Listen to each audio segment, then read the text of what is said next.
மத்திய கிழக்கில் பரபரப்பான நிகழ்வுச் சங்கிலி எப்போதும் உலகத்தின் கவனத்தை ஈர்ப்பதுண்டு. அமைதியின்மை, சமாதான பேச்சுவார்த்தைகள், எரிபொருள் விலைச்சரிவு, புதிய கூட்டணி உருவாக்கம் என பலவும் ஒருங்கே காண கிடைக்கும் பூமி இது. கடந்த 24 மணி நேரத்தில் மத்திய கிழக்கில் நடந்த மிக முக்கியமான நிகழ்வுகளை தொகுத்து வழங்குகின்றோம்.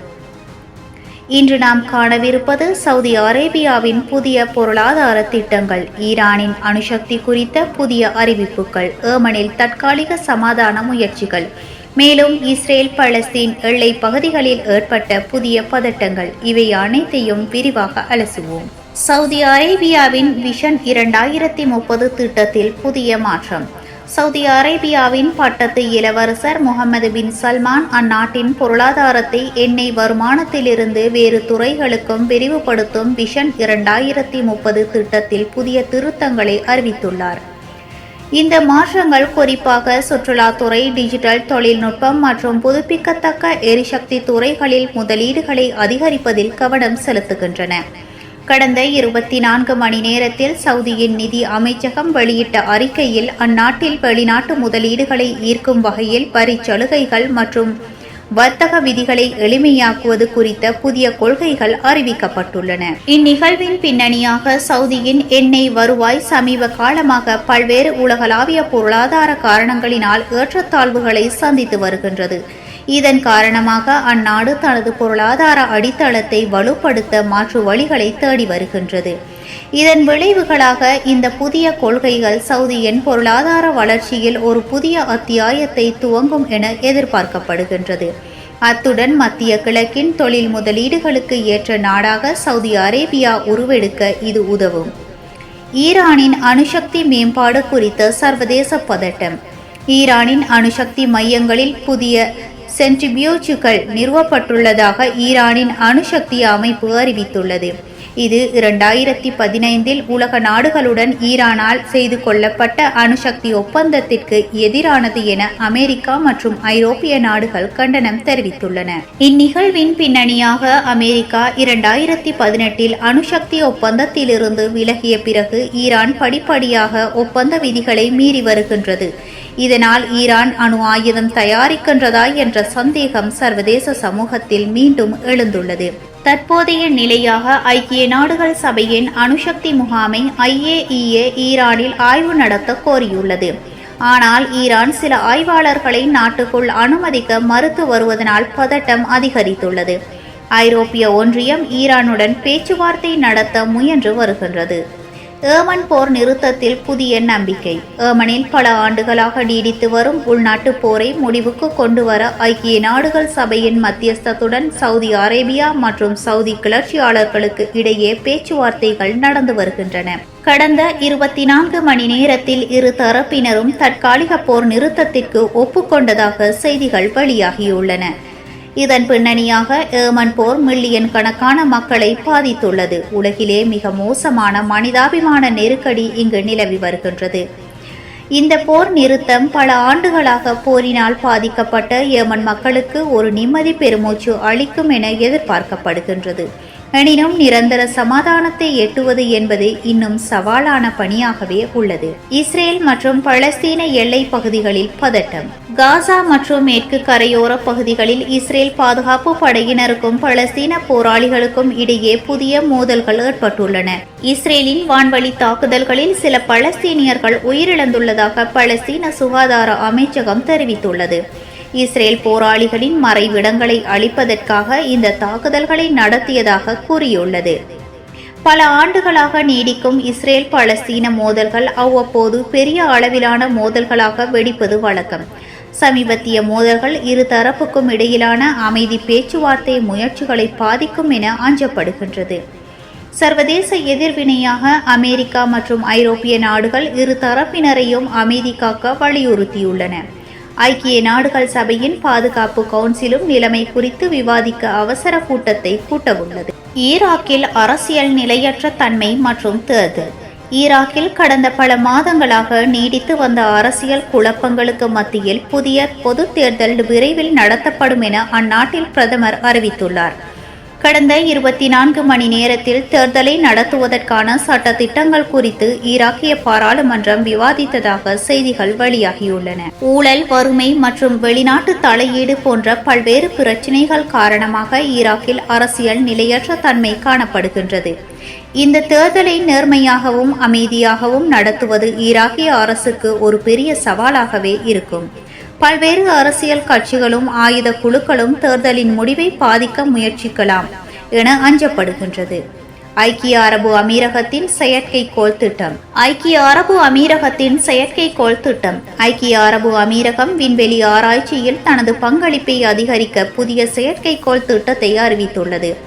இந்த திட்டம் பூமியின் காலநிலைமை ஆய்வு செய்வதிலும் தொலைத்தொடர்பு சேவைகளை மேம்படுத்துவதிலும் கவனம் செலுத்தும் என அமீரகத்தின் விண்வெளி முகாமை தெரிவித்துள்ளது.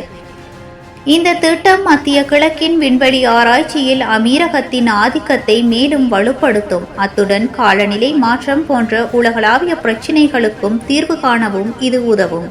ஜோர்டானின் பொருளாதார சீர்திருத்தங்கள். ஜோர்டான் மன்னன் 2ஆம் அப்துல்லா தனது நாட்டின் பொருளாதார நெருக்கடியை சமாளிக்க புதிய சீர்திருத்தங்களை அறிவித்துள்ளார். இந்த சீர்திருத்தங்கள் வரி அமைப்பை மேம்படுத்துவது, அந்நிய முதலீடுகளை ஈர்ப்பது மற்றும் இளைஞர்களுக்கு வேலை வாய்ப்புகளை உருவாக்குவது ஆகியவற்றை மையமாக கொண்டுள்ளது. ஓமான் மற்றும் குவைத்தின் எரிசக்தி ஒப்பந்தங்கள். ஓமான் மற்றும் குவைத் இயற்கை எரிவாயு துறையில் ஒத்துழைப்பை வலுப்படுத்த புதிய ஒப்பந்தங்களில் கையெழுத்திட்டுள்ளன. இந்த ஒப்பந்தங்கள் இரு நாடுகளுக்கும் எரிசக்தி பாதுகாப்பை உறுதி செய்வதுடன் பிராந்தியத்தில் பொருளாதார ஒத்துழைப்பை மேம்படுத்தவும் உதவும். சிரியாவின் உள்நாட்டு போர் நிலவரம். சிரியாவின் உள்நாட்டு போர் இன்னும் முடிவுக்கு வரவில்லை. வடமேற்கு சிரியாவில் துருக்கியின் ஆதரவு போராளிகளுக்கும் சிரிய அரசின் படைகளுக்கும் இடையே அவ்வப்போது மோதல்கள் நடைபெற்று வருகின்றன. மனிதாபிமான உதவி வழங்கும் பணியாளர்கள் இந்த மோதல்களால் கடுமையாக பாதிக்கப்பட்டுள்ளனர். லெபனானின் பொருளாதார சரிவு. லெபனானில் தொடர்ந்து பொருளாதார சரிவு நீடிக்கின்றது. அந்நாட்டின் நாணயத்தின் மதிப்பு வீழ்ச்சி அடைந்துள்ளதால் உணவுப் பொருட்கள் மற்றும் அத்தியாவசிய பொருட்களின் விலைகள் கடுமையாக உயர்ந்துள்ளன. சர்வதேச நாணய நிதியம் IMF லெபனானுக்கு கடன் வழங்க சில நிபந்தனைகளை விதித்துள்ளது. பொருளாதார நிலைமைகள் மற்றும் மனிதாபிமான உதவிகள். காசா மற்றும் மேற்கு கரையில் உள்ள பலஸ்தீனிய பகுதிகளில் பொருளாதார நிலைமைகள் மேலும் மோசமடைந்துள்ளன. தொடர்ச்சியான மோதல்கள், இஸ்ரேலின் கட்டுப்பாடுகள் மற்றும் சர்வதேச உதவிகள் கிடைப்பதில் உள்ள தாமதம் காரணமாக வறுமை மற்றும் வேலையில்லா திண்டாட்டம் அதிகரித்துள்ளதாக உலக வங்கி அறிக்கையொன்று தெரிவித்துள்ளது. ஐநா நிவாரண முகாமைகள் காசா மற்றும் மேற்கு கரையில் உணவு பாதுகாப்பு மற்றும் மருத்துவ உதவிகளுக்கு அவசர நிதி தேவைப்படுவதாக சர்வதேச சமூகத்திடம் கோரிக்கை விடுத்துள்ளது. இஸ்ரேலின் பொருளாதார தடைகள் பலஸ்தீன பகுதிகளின் வளர்ச்சிக்கு பெரும் தடையாக உள்ளதாக ஐநா அதிகாரிகள் சுட்டிக்காட்டியுள்ளனர். இஸ்ரேலிய பொதுமக்களின் பாதுகாப்பு அச்சம். காசாவில் இருந்து நடத்தப்படும் ராக்கெட் தாக்குதல்கள் இஸ்ரேலின் தெற்கு பகுதியில் வசிக்கும் பொதுமக்கள் மத்தியில் மீண்டும் அச்சத்தை ஏற்படுத்தியுள்ளன. சில பகுதிகளில் உள்ள பள்ளிகள் மூடப்பட்டுள்ளன மற்றும் பொதுமக்கள் பாதுகாப்பு அளிக்கும் தங்கும் இடங்களில் ஒதுங்குமாறு அறிவுறுத்தப்பட்டுள்ளனர். இஸ்ரேலிய பிரதமர் தங்கள் மக்களின் பாதுகாப்பிற்கு முன்னுரிமை அளிப்பதாகவும் எந்தவொரு தாக்குதலுக்கும் கடுமையான பதிலடி கொடுக்கப்படும் என்றும் அறிவித்துள்ளார். உள்நாட்டில் அரசியல் பாதுகாப்பு நடவடிக்கைகளை விமர்சித்து எதிர்க்கட்சிகள் கருத்து தெரிவித்துள்ளன. எதிர்கால சவால்கள் மற்றும் அமைதி வாய்ப்புகள். இஸ்ரேல் பலஸ்தீன பிராந்தியத்தில் உள்ள தற்போதைய சூழல் அமைதி பேச்சுவார்த்தைகள் மற்றும் மோதல்களை தணிக்கும் முயற்சிகளுக்கு பெரும் சவாலாக அமைந்துள்ளது. மேற்கு கரையில் குடியேற்றங்களை விரிவுபடுத்துவது, கிழக்கு ஜெருசலேமில் உள்ள புனித தளங்கள் மீதான பதட்டம் மற்றும் காசாவில் உள்ள ஆயுத குழுக்களின் தாக்குதல்கள் ஆகியவை இருதரப்பிற்கும் இடையே நல்லிணக்கத்தை எட்ட முடியாத நிலைமை உருவாகின்றன. இஸ்ரேல் படைகள் மேற்கு கரையில் நடத்திய சோதனைகள் மற்றும் மோதல்கள். கடந்த 24 மணி நேரத்தில் இஸ்ரேல் பாதுகாப்பு படைகள் IDF மேற்கு கரையின் பல்வேறு நகரங்கள் மற்றும் அகதிகள் முகாம்களில் தீவிர சோதனைகளை மேற்கொண்டன.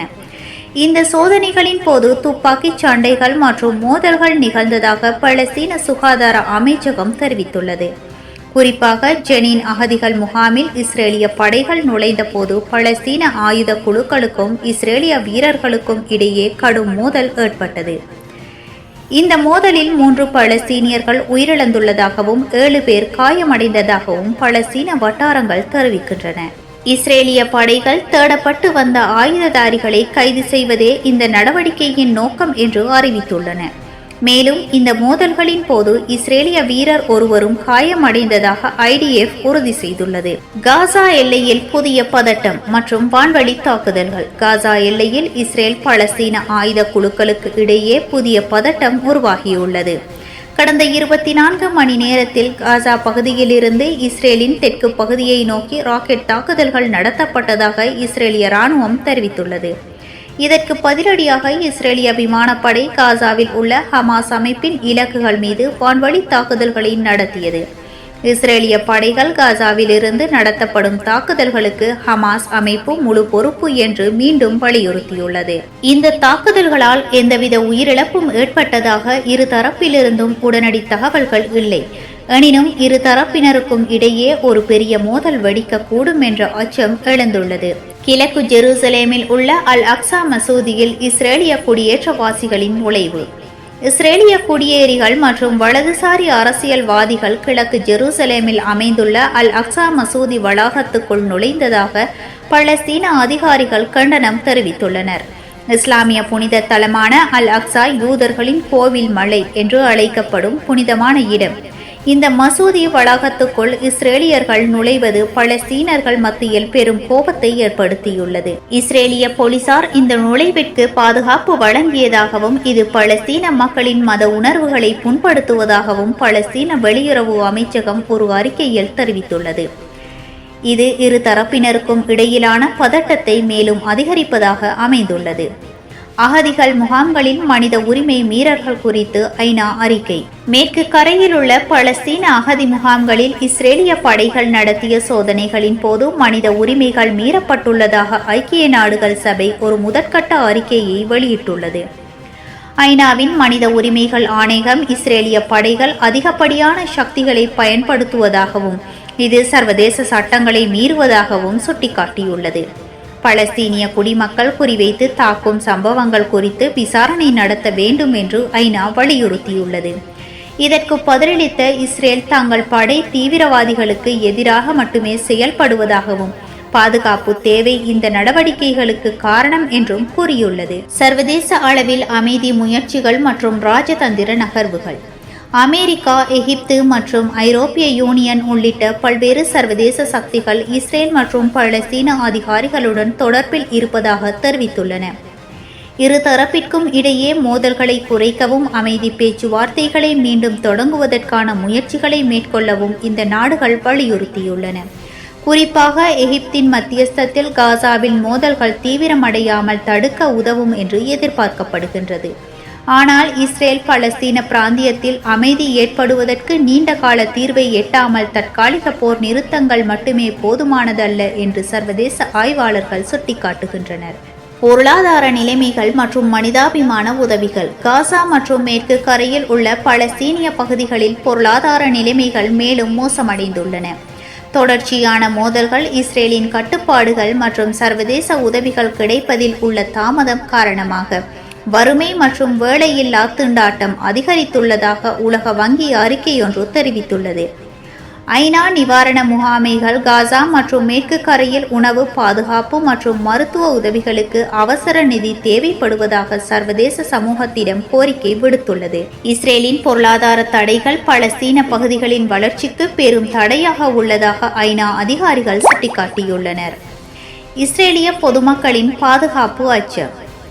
காசாவில் இருந்து நடத்தப்படும் ராக்கெட் தாக்குதல்கள் இஸ்ரேலின் தெற்கு பகுதியில் வசிக்கும் பொதுமக்கள் மத்தியில் மீண்டும் அச்சத்தை ஏற்படுத்தியுள்ளன. சில பகுதிகளில் உள்ள பள்ளிகள் மூடப்பட்டுள்ளன மற்றும் பொதுமக்கள் பாதுகாப்பு அளிக்கும் தங்கும் இடங்களில் ஒதுங்குமாறு அறிவுறுத்தப்பட்டுள்ளனர். இஸ்ரேலிய பிரதமர் தங்கள் மக்களின் பாதுகாப்பிற்கு முன்னுரிமை அளிப்பதாகவும் எந்தவொரு தாக்குதலுக்கும் கடுமையான பதிலடி கொடுக்கப்படும் என்றும் அறிவித்துள்ளார். உள்நாட்டில் அரசியல் பாதுகாப்பு நடவடிக்கைகளை விமர்சித்து எதிர்க்கட்சிகள் கருத்து தெரிவித்துள்ளன. எதிர்கால சவால்கள் மற்றும் அமைதி வாய்ப்புகள். இஸ்ரேல் பாலஸ்தீன பிராந்தியத்தில் உள்ள தற்போதைய சூழல் அமைதி பேச்சுவார்த்தைகள் மற்றும் மோதல்களை தணிக்கும் முயற்சிகளுக்கு பெரும் சவாலாக அமைந்துள்ளது. மேற்கு கரையில் கொடியேற்றங்களை விரிவுபடுத்துவது, கிழக்கு ஜெருசலேமில் உள்ள புனித தளங்கள் மீதான பதட்டம் மற்றும் காசாவில் உள்ள ஆயுத குழுக்களின் தாக்குதல்கள் ஆகியவை இருதரப்பிற்கும் இடையே நல்லிணக்கத்தை எட்ட முடியாத நிலைமை உருவாகின்றன. இந்த சூழல் இரு நாடுகளுக்குமான தீர்வு என்பது மேலும் சிக்கலான ஒன்றாகவே காட்சியளிக்கின்றது. பலஸ்தீன தேசிய அதிகார அமைப்பின் நிலைப்பாடு. பலஸ்தீன தேசிய அதிகார அமைப்பு இஸ்ரேலின் நடவடிக்கைகளை வன்மையாக கண்டித்துள்ளது. இஸ்ரேலிய படைகள் சோதனைகள் மற்றும் தாக்குதல்கள் பலஸ்தீன மக்களுக்கு எதிரான கூட்டு தண்டனை என்றும் இது பிராந்தியத்தில் அமைதிக்கு அச்சுறுத்தலாக இருப்பதாகவும் PA-வின் தலைவர் மஹ்மூத் அப்பாஸ் தெரிவித்துள்ளார். சர்வதேச சமூகம் இதில் தலையிட்டு இஸ்ரேலின் நடவடிக்கைகளை கட்டுப்படுத்த வேண்டும் என்று அவர் கோரிக்கை விடுத்துள்ளார். இன்றைய மத்திய கிழக்கின் செய்திகள் பன்முகத்தன்மை கொண்ட ஒரு பிராந்தியத்தின் சித்திரத்தை நமக்கு அளிக்கின்றது. ஒருபுறம் போர் மற்றும் அரசியல் நிலையற்ற தன்மையின் நிழல் படர்ந்துள்ளது. மறுபுறம் பொருளாதார வளர்ச்சி, தொழில்நுட்ப முன்னேற்றம் மற்றும் அமைதி முயற்சிகள் குறித்த புதிய நம்பிக்கைகள் துளிர்விட்டுள்ளன. அமைதிக்கான பாதை எளிமையானதல்ல. மத்திய கிழக்கின் எதிர்காலம் அதன் தலைவர்களின் ராஜதந்திர நகர்வுகள் மற்றும் சர்வதேச சமூகத்தின் பொறுப்பான தலையீட்டை பொறுத்தே அமையும். இந்த நிகழ்வுகள் மத்திய கிழக்கின் சிக்கலான அரசியலையும் அதன் மக்கள் சந்திக்கும் சவால்களையும் நமக்கு உணர்த்துகின்றன. இது வெறும் செய்திகள் அல்ல, மனிதர்களின் வாழ்க்கை, நம்பிக்கை மற்றும் போராட்டங்களின் பிரதிபலிப்பு. இந்த நிகழ்வுகளை நாம் கூர்ந்து கவனிப்பதன் மூலம் உலக நடப்புகளை பற்றி நாம் ஆழமாக புரிந்து கொள்ள முடியும். சிந்திப்போம், செயல்படுவோம். அடுத்த செய்தி தொகுப்பில் சந்திக்கும் வரை நன்றி.